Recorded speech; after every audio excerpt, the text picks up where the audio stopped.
Welcome to a new edition of the Famous Interviews with Joe Dimino. On this episode, we talk with children's book author and educator Portia Clare. She is the only child of the late Randolph George Clare Jr. and Jane Easterling Clare. She was born in Bennettsville, South Carolina, and raised in Nassau, Bahamas. She is an only child who's left-handed, who loves spending time with family, bowling, singing, and writing children's books. The ideas for her children's books are inspired by a desire to help children recognize their quality, appreciate their value, and navigate through difficult life experiences. Enjoy this interview. Nice to meet you as well. Thanks for taking a minute out today. I really appreciate it. You're welcome. Let's start off here before we get into your life and your books and what you do.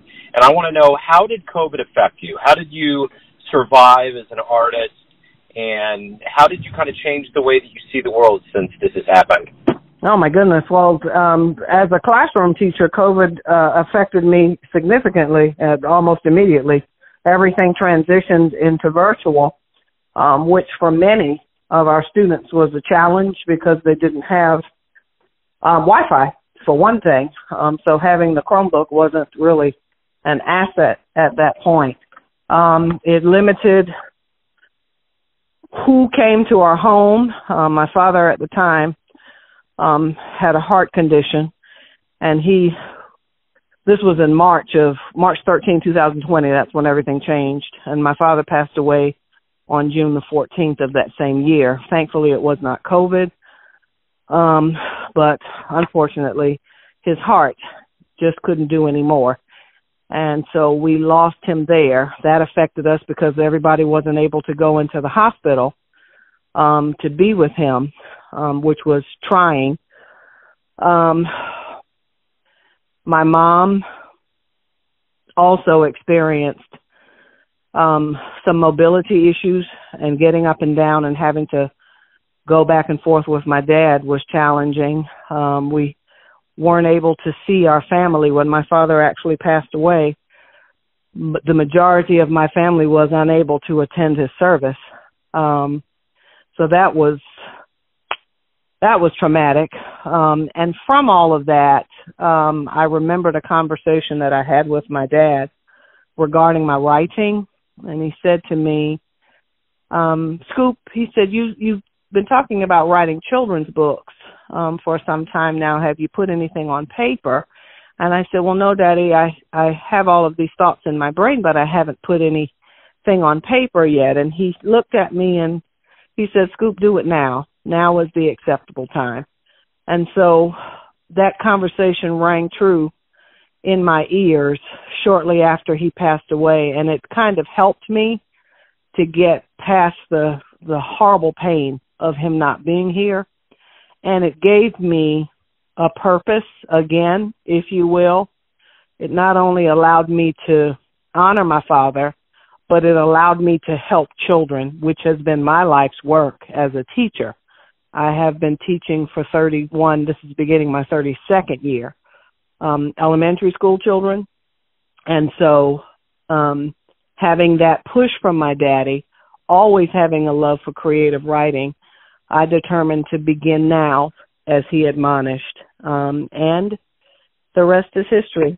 I don't intend to stop. I'm excited about my progress, and I really am excited about my resource of care. I believe that it will help children and parents, not only in this country, but all around the world. That's a wonderful story. What an inspirational story. I mean, as heartbreaking as that is, that was kind of the push for you to do what you always wanted to do. Yes, it was. It was the impetus. I'm finding that out of very tragic circumstances, some good things are birthed. And as I said, this is a way that I believe that I am honoring my father. And that, for me, is a big deal. So are you in the Commonwealth of the Bahamas right now? No, I'm actually in South Carolina right now. We have, we're wanting to return to the Bahamas because my father is to be buried there, but COVID has kept us from returning. We have several family members in the States who want to come to his memorial service, and some have been ill, some have had COVID. And so we're trying to get, everyone pretty much on the same page, and then we will all travel together so that we can celebrate his life. So that's been challenging as well, but kind of don't focus on that. Just recognize it will happen when it's supposed to happen.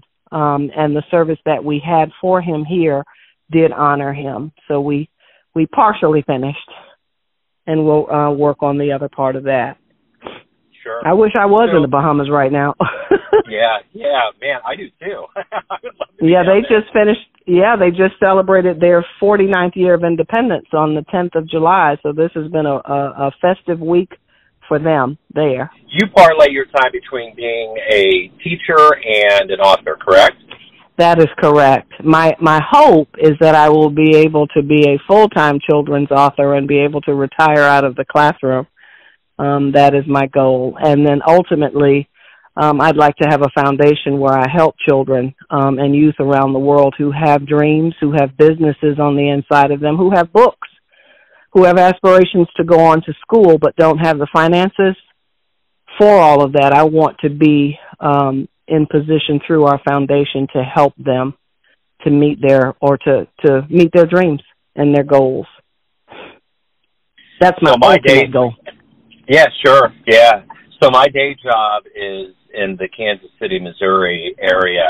There's a school district I work for, and I'm an IT guy, so I go into all of the buildings, and I see what's been going on with the teachers and all of that, and it's been one of the more trying times that I've ever seen in the realm of education. Yes, sir. Yes, sir. Our children are literally 18 to 24 months behind academically. And in the area in which I live, they're free and reduced lunch is just about 100% here. Our children live in poverty. They have many, many challenges in their homes. So that, with COVID on top of it, just didn't make for the best of scenarios.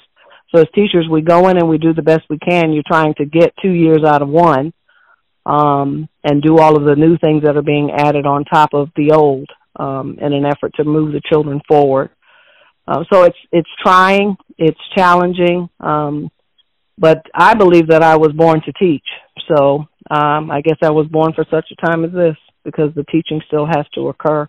Talk to me a little bit about growing up. How did you get this desire to not only teach, but to ultimately become an author? Well, my mommy was a teacher, so my influence for teaching came from her. She was teaching me prior to me entering school. I loved to read. She read to me often, and so did my daddy.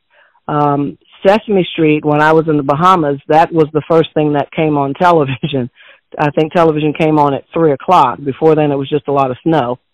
And so after the national anthem, Sesame Street would come on, and that was huge for me as a child. I see myself sitting in front of that television now waiting for it to come on so that I can sing with Grover and Big Bird and all the rest of the characters. But I had a lot of family around me, cousins and the like, and so we would play together oftentimes, and I would play school with them consistently. I would be the teacher, and they would be the students, and I guess I was doing the things that my mommy was doing with me. I've always loved children.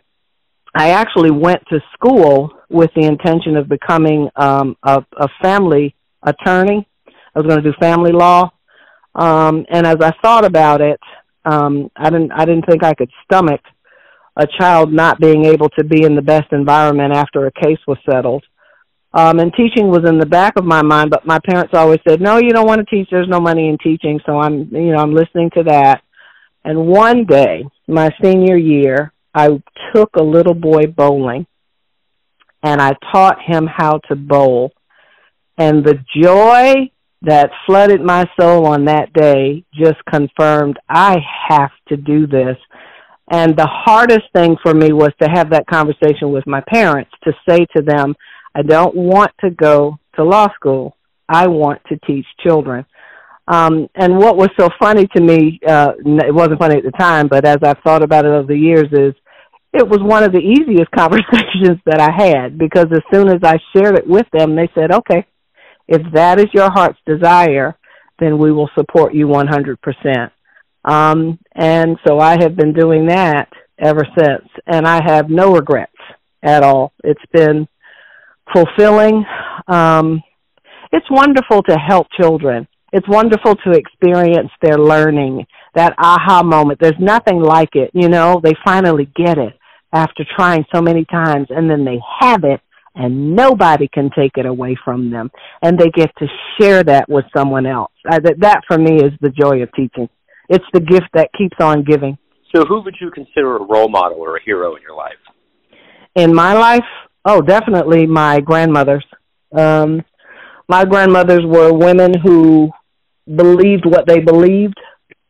They were not ashamed of it. They proclaimed it. And no matter the response or the circumstance, they continue to move forward in their beliefs. I admire that. And I hope to be like that when I grow up. And then after that would be my parents.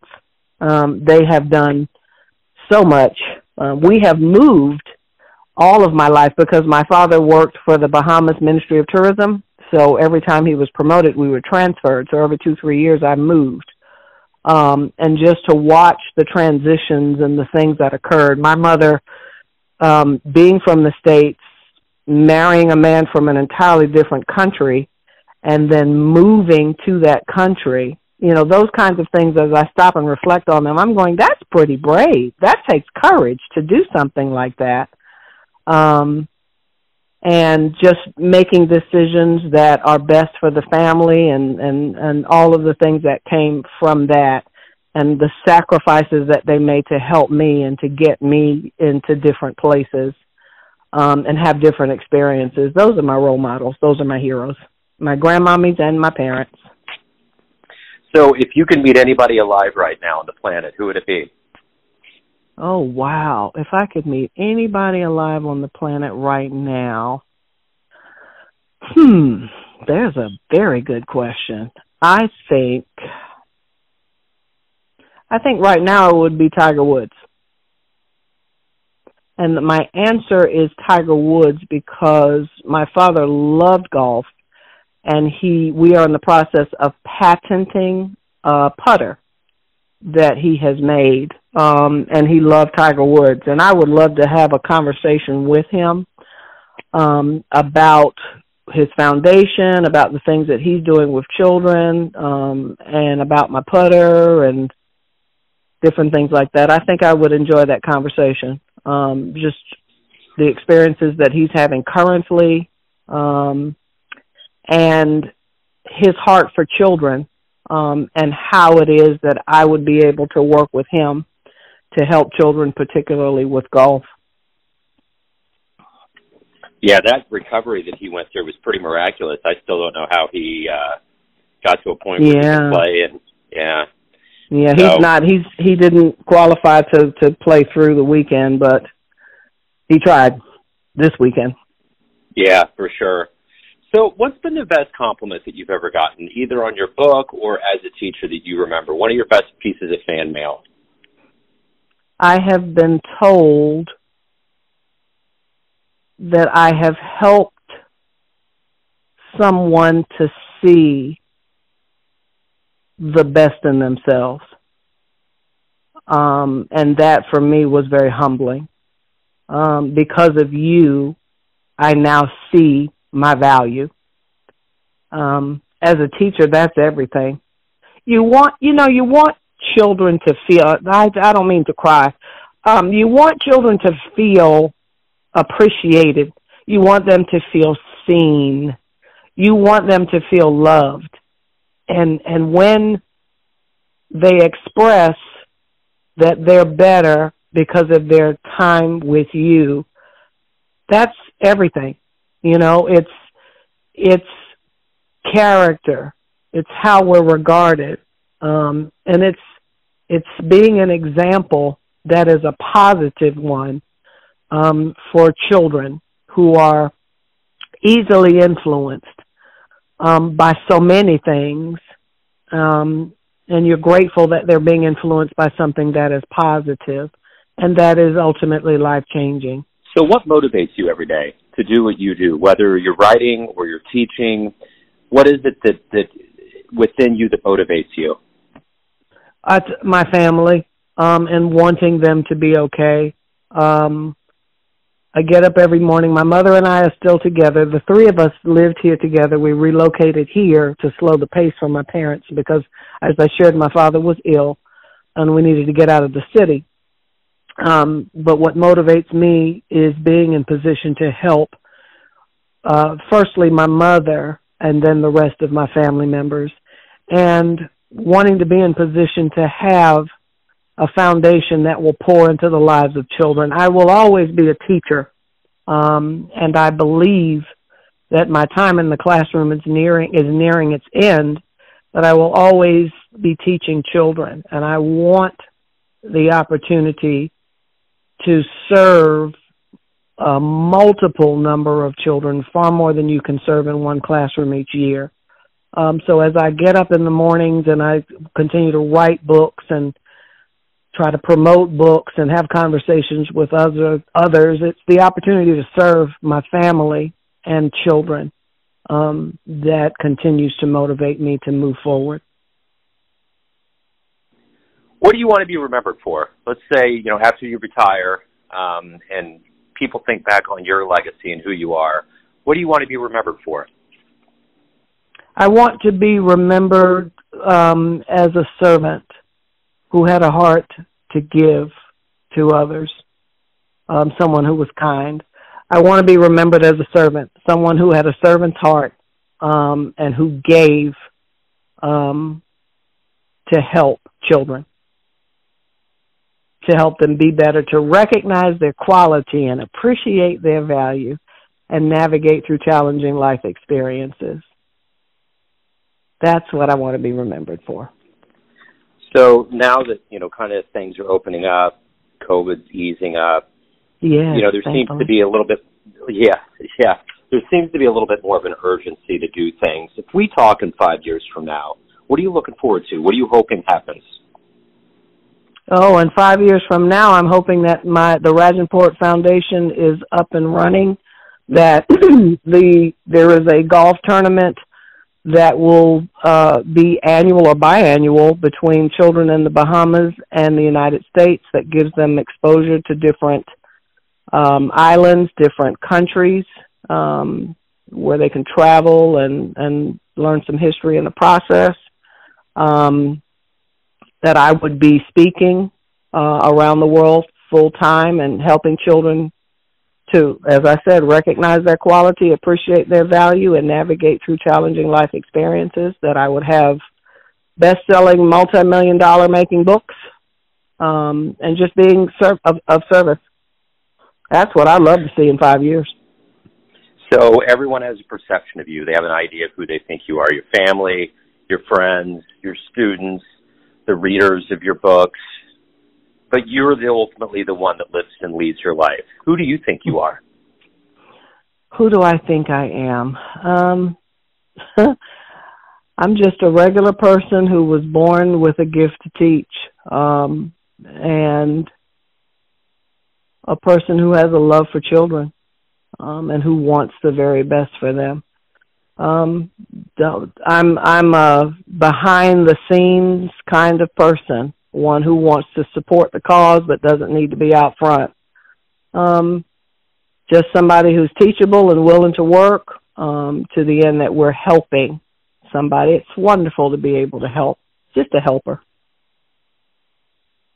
Wonderful. So if anybody wants to learn more about you, get your books, anything about you and what you do, where can they go? Where's the best place? Well, they can find out more about me on my website, which is PortiaYClare.com. They can also go to my Facebook author page, which is at Portia Y. Clare. And I'm also on Instagram, which is at PortiaY.Clare. And they'll be able to find out more about me and ask more information about me if they would like. Wonderful, Portia. Thank you for taking some time out. Good luck with everything as we move forward. Thank you. I really appreciate your time. Thanks for tuning in to another famous interview with Joe Dimino, where we cover the world of art, literature, and music around the globe. If you want to hear more interviews, visit the Famous Interviews with Joe Dimino channel on YouTube. Thanks again for listening, and until next time.